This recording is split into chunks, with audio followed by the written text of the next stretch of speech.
Novi Sloveniji nasprotujemo predlogu zakona o zakonski zvezi in družinskih razmerjih, ki ga je po skrajšanem postopku vložila Združena levica, ker bistveno spreminja razumevanje slovenske družine oziroma zakonske zveze.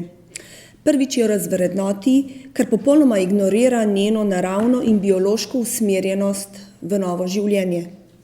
Drugič gre za tisto usmerjenost, s katero vsak, predvsem pa slovenski narod in ogrožen narod stoji in pade. In tretjič, predlagana novela bistveno presega vsebine odločbe Ustavnega sodišča iz leta 2009, ki je zakonodajalcu naložilo odpravo točno določenih neustavnosti in pomanjkljivosti zakona o registraciji istospolno partnerske skupnosti. Predvsem pa je pomembno spomniti, da Ustavno sodišče istospolno registrirano skupnost poimenuje kot podobno in neenako zakonski zvezi. Torej podobnost in neenakost.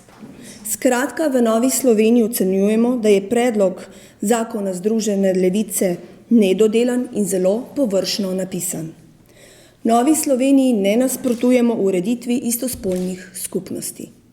Naj spomnim, da je Nova Slovenija oziroma njen takratni minister Janez Drobnič že leta 2005 predlagala zakon o registraciji istospolne partnerske skupnosti, ki je bila v Državnem zboru tudi sprejeta. To je vsekakor bil prvi korak k ureditvi tega področja, medtem ko liberalci in socialisti, ki so o tem vseskozi zgolj govorili v vseh teh letih, na tem področju niso naredili ničesar. Kot krščanski demokrati izhajamo iz tega, da so za nas najpomembnejše otrokove koristi. O tem nismo nikoli in tudi ne nameravamo barantati. Otroci imajo pravico do očeta in matere. Skrbi pa nas, na tem mestu se sklicujemo na številne mednarodne raziskave z tega področja, ki ugotavljajo, da pa so otrokove koristi v istospolnih skupnostih pogosto na preizkušnji.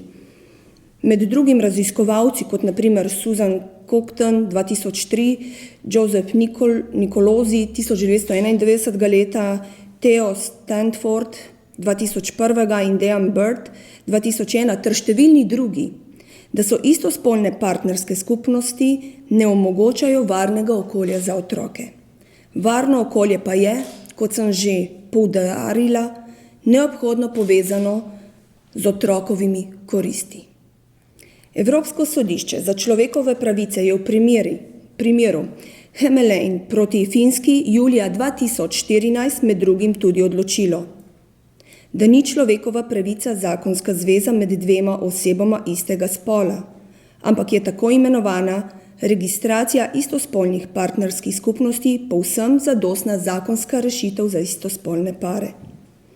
Hkrati je tudi izpostavilo pomembnost zaščite inštitucije tradicionalnega zakona, moškega in ženske, kot legitimnega interesa vsake države. To pomeni, da odnosi med osebami istega spola niso enaki zakonski zvezi med moškim in žensko, zato jih je potrebno obravnavati drugače. Kot sem že povedala, v Novi Sloveniji ne nasprotujemo ureditvi pravic istospolnih partnerskih skupnosti v skladu z odločbo Ustavnega sodišča iz leta 2009. Ustavna odločba, ki govori o premoženjskih razmerjih, pa ne more biti podlaga za spremembo koncepta pojmovanja zakonske zveze in družine in urejanja posvojitve. Posvojitve se zgodijo zaradi otrokove koristi in ne zaradi posvojiteljev. Pri posvojitvah se namreč gleda korist otroka in se mu poskuša vrniti vsaj približno takšno okolje, v katerem bi, če ne bi prišlo do razlogov za posvojitev, tudi sam živel. Čeprav je otrok iz naravnih razlogov, ki se jih zakonom ne da preprečiti, velikokrat prikrajšan do pravice, da ima mater in očeta, pa tega ne moremo enačiti s primerom, ko bi otroku to pravico vzel zakon. Otrokova korist je konvencijsko in ustavno varovana. Tudi Evropsko sodišče za človekove pravice je leta 2009 reklo, da otroci niso človekova pravica. Predlaganih sprememb ni dopustno utemeljevati z vidika pravic istospolnih partnerjev, temveč je potrebno njihovo pravico soočiti z ustavno pravico otrok do zagotavljanja njihove koristi, ki je temeljno vodilo za ravnanje in postopanje z otroki in velja tako za starše kot tudi za javne organe.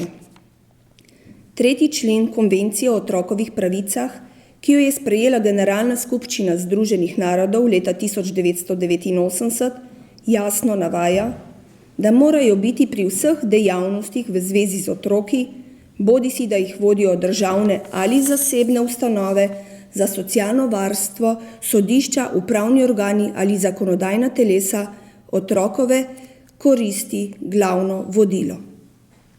Za konec pa bi želela izpostaviti tudi dejstvo, da v Novi Sloveniji nasprotujemo noveli zakona tudi zato, ker v nobenem členu predlagane novele ni predviden ugovor vesti matičarjev oziroma javnih uslužbencev, med katerih dela in naloge spadajo tudi sklepanja zakonskih zvez. Toliko bolj pa smo seveda v Novi Sloveniji presenečeni nad stališčem vlade, poznavajoč stališča nekaterih koalicijskih poslancev, da ne nasprotuje noveli tega zakona, ki jo je vložila opozicijska stranka.